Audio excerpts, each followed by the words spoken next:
Working dinner with 12 Republican senators, the start of an outreach campaign that will include visits with the full Republican caucuses in both the House and the Senate. The 2.5-hour dinner was held in a private room in the Jefferson Hotel in Washington. On the menu for discussion tonight were fiscal issues, immigration reform, and gun control. Earlier today, a senior administration official told NBC News that the president believes a number of rank-and-file Republicans are not clear about his willingness to compromise. No kidding, including on the issues of chained CPI and means testing for Medicare. And the president planned to make that explicit tonight. You know, for those Republicans who might not have been listening when the president said it explicitly on national television. David, as you know, one of the proposals we made was something called chained CPI. Or when he said it explicitly in the Capitol in his State of the Union address. We'll reduce taxpayer subsidies to prescription drug companies and ask more from the wealthiest seniors. Republican Lindsey Graham offered this explanation this afternoon about how this dinner got scheduled. The president called Senator McCain and myself a couple of weeks ago.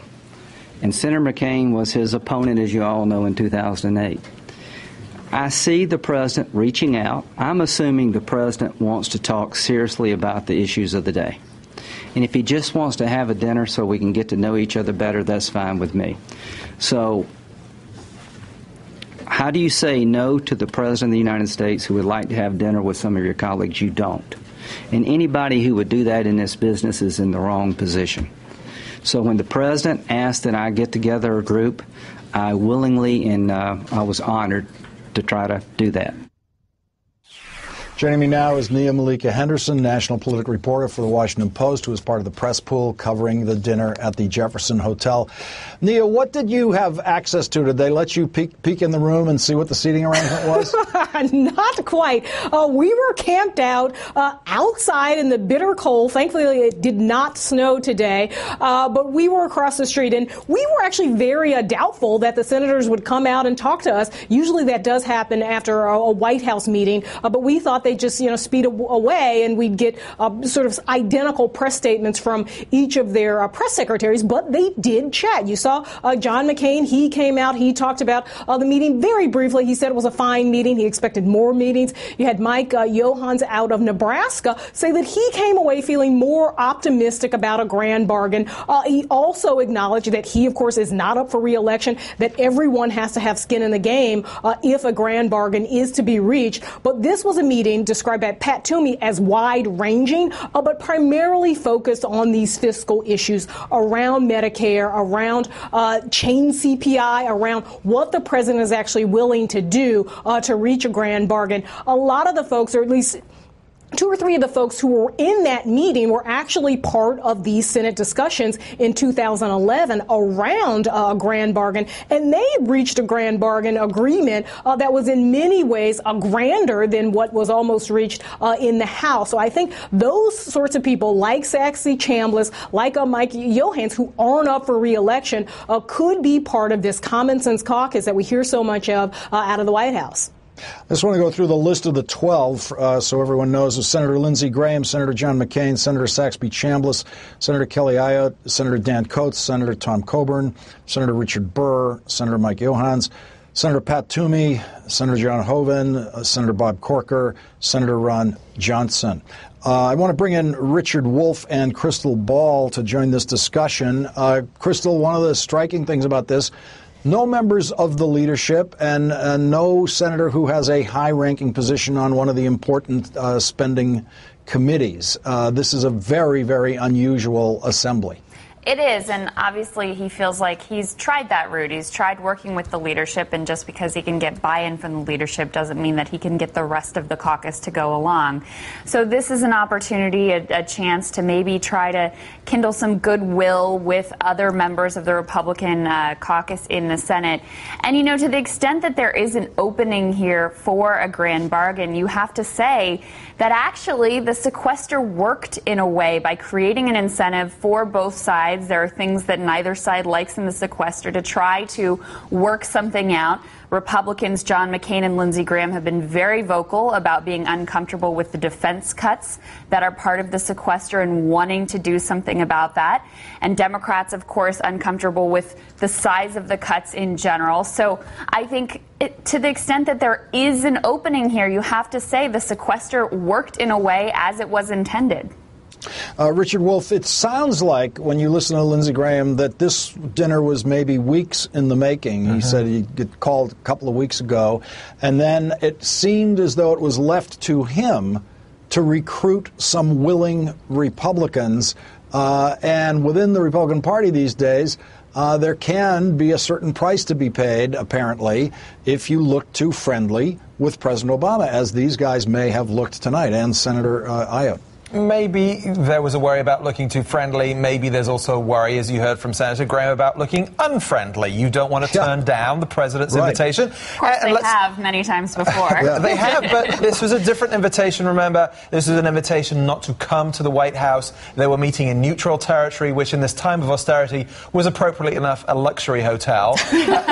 Now, we do know that the president paid out of his own pocket, you know, because obviously the sequester has affected the funds that he can draw on for this kind of affair. But, you know, there's a lot of theatre here. We know that the Republicans are fully aware of what the president has put out there. I know that we're supposed to celebrate this moment when they can all come together and have a good chat and share some dinner together. But honestly, the contours of this are out there already. I do think it's noteworthy that the Senate leadership wasn't there, because the only way to force House Republicans to accept a deal is with Mitch McConnell at the table as well. So, you know, are you going to bounce Mitch McConnell and then bounce him into bouncing John Boehner? I think that's a stretch. And Nia, is any word from Republican leadership about how they feel about this meeting? Because in normal times, the leadership of either party hates to see members dealing directly with the president. Well, you know, I bet Mitch McConnell is breathing a sigh of relief that he didn't get an invitation, one that he would have to turn down. He, of course, has said pretty steadfastly that he didn't want to negotiate with the president, didn't want to negotiate with Biden over the sequester. And he, of course, might even face something of a primary challenge from his right in Kentucky. Next week, there will be meetings. The president will meet with the House, with the Senate, with those leaders there and the rank and file. So I don't think the leaders of either of these, the House or the Senate on the Republican side, are necessarily going to lose any sleep that the rank and file members are meeting with the president. They describe this as a first step, as breaking the ice. This hasn't been a good relationship that the president has had with the Republicans for obvious reasons, some his fault, some their fault too. And so, you know, I am optimistic. They were certainly optimistic coming out of there. These are the types of people that have been talking about the issues that are going to be important to this president, whether it's immigration, whether it's gun control. You have somebody like Tom Coburn, who's trying to broker a deal around gun control. And of course, Lindsey Graham, a real key person on immigration. And so he's going to have relationships and build trust with these folks if he is in fact able to get anything done for his final term. I want to read some of the comments of the senators coming out of the dinner tonight, where Nia and other reporters, these were spontaneous comments that they gave to you, Nia, and others. As you said, Mike Johann saying, I am more optimistic just from a personal standpoint. These are very difficult issues, but I do think there's a real fatigue in just going from crisis to crisis. But tonight was a good first step, a good step. You had John McCain saying, all I can say is we had an evening that I really appreciated very much. You had Pat Toomey saying we had a wide-ranging discussion about fiscal and other issues. I think it was a constructive discussion. Crystal Ball, those comments strike me as the most positive the president could have hoped for coming out of a discussion like that. I absolutely agree, and markedly different from what we've heard from Republicans over the past several years. And if you think about where they are, I mean, for the president, he wants to get past these budget crises and get on with the rest of his agenda. He has a lot of items that he wants to accomplish in the next 4 years in a short amount of time to do it. Republicans are also leery of just focusing their message around what they want to cut. Eric Cantor and others have expressed that they don't want to just be the party of no. They don't want to just be the party of austerity. They want to have another message. So they also have an incentive to move beyond this. So listening to those, notes of warmth between the two sides, I have to say, like nia-malika, I am sort of cautiously optimistic. Richard, I want to go back to the point you raised about who paid for this dinner, and I have to tell you, there are problems emerging on this already for everyone involved, because our NBC News report says, as for who paid for dinner, several senators said they had no idea. The problem there is the Senate ethics rules that do not allow anyone to pay for their dinners if it's more than $25. And at that place, Richard, it was. Oh, my goodness, yes. And if the president paid for dinner, as it indicates he probably did, there may be another problem there, because the exception to this $25 rule is very simple. The exception is the old friend rule. You can pay if it was an old friend who paid. That is normally defined.